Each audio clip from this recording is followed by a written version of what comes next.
ಅಶೋಕ್ ಹೇಳ್ತಿದ್ರು ಪಕ್ಷ ದ್ರೋಹ ಮಾಡಿದವರಿಗೆ. ಯಾವ ದ್ರೋಹ? ವಾಟ್ ದ್ರೋಹ ಯು ಆರ್ ಟಾಕಿಂಗ್? ನೀವು ರಾಜಕಾರಣಿಗಳೆಲ್ಲರೂ ದ್ರೋಹಿಗಳೇ.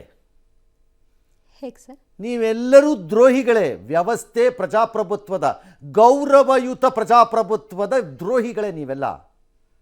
ನಕಲಿ ಶ್ಯಾಮರು ನೀವೆಲ್ಲ ಎಲ್ಲರೂ. ಇದೇ Somashekar or Hebbar or anybody ಅವರವರು ಆಯ್ಕೆಯಾಗಿದ್ದ ಪಕ್ಷದಿಂದ ಹೊರಕ್ಕೆ ಬಂದು ನಿಮಗೆ ಸರ್ಕಾರವನ್ನು ಮಾಡಲಿಕ್ಕೆ ಜಾಗ ಮಾಡಿಕೊಟ್ಟಾಗ ದ್ರೋಹಿಗಳಾಗಲಿಲ್ವಾ ಅವರು? ಆ ಪಕ್ಷದ್ದು ಇವ್ರಿಗೆ ಅನುಕೂಲಕರವಾಗಿತ್ತಲ್ಲ, ಅವತ್ತಾಗಲಿಲ್ವಾ?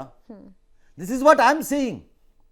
ನಿಮ್ಮ ಅನುಕೂಲಕ್ಕೆ ತಕ್ಕಂತೆ ನೀವು ಮಾತಾಡೋದಾದಾಗ ಹೀಗಾಗೋದು. ಅದರ ಬದಲು ಟೆಲ್ ಯುವರ್ ಮೋದಿ ಇದನ್ನು ರಿಪೇರಿ ಮಾಡಿ ಬಿಗಿ ಮಾಡ್ತೀವಿ ಅನ್ನೋದೇ ಆದರೆ ದೇಶವ್ಯಾಪಿ ಆಗಲಿ ಮಾಡಿ, ಬಿಗಿ ಒಂದೇ ಸರಿಗೆ ಮಾಡಿ. ಯಾವನ್ ಬೇಡ ಅಂದಿರೋ ನಿಮ್ಮನ್ನ? ಹೌದು, ಪಕ್ಷಕ್ಕೆ ಲಾಯಲ್ ಆಗಿರಬೇಕು.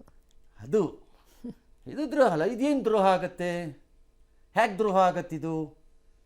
ನನಗೆ ನಂಗೆ ಅನಿಸಲ್ಲ. ಯಾಕಂದರೆ ನೀವೆಲ್ಲರೂ ದ್ರೋಹಿಗಳೇ, ಒಂದಲ್ಲ ಒಂದು ರೀತಿಯಲ್ಲಿ. ಒಂದಲ್ಲ ಒಂದು ರೀತಿಯಲ್ಲಿ. ಎಸ್, ಎಲ್ಲರೂ ಲಾಭಾರ್ಥಿಗಳೇ, ಎಲ್ಲರೂ ಬೆನಿಫಿಷಿಯರಿಯೇ, ಫಲಾನುಭವಿಗಳೇ. ಹೌದು, ಎಲ್ಲರೂ ನಿಮ್ಮ ನಿಮ್ಮ ಅನುಕೂಲಕ್ಕೆ ತಕ್ಕಂತೆ ರಾಜಕಾರಣವನ್ನು ಬಳಸಿಕೊಂಡು ಅದು ಜನಹಿತಕ್ಕೆ ಎಂದು ಬಿಂಬಿಸಿರುವವರೇ ಅಂತ ಕಚಡಗಳೇ ಎಲ್ಲರೂ. ಹಾಗಾಗಿ ನಮಗೆ ಹೇಳಕ್ಕೆ ಬರಬೇಡಿ ಈ ರೀತಿ ಮಾರಲಿಸ್ಟಿಕ್ ವಿಚಾರಗಳನ್ನು. ಹೊಸದಾಗಿ ಹೇಳೋ ರೀತಿ ನಮ್ಮ ಹತ್ರ ಹೇಳಕ್ಕೆ ಬರಬೇಡಿ. ನೀವು ಹೇಳ್ಕೊಂಡು ಸಾಯಿರಿ, ಹಾಳಾಗೋಗಿ, ನಮಗೇನು ಹೋಗಬೇಕು? ನಿಜ.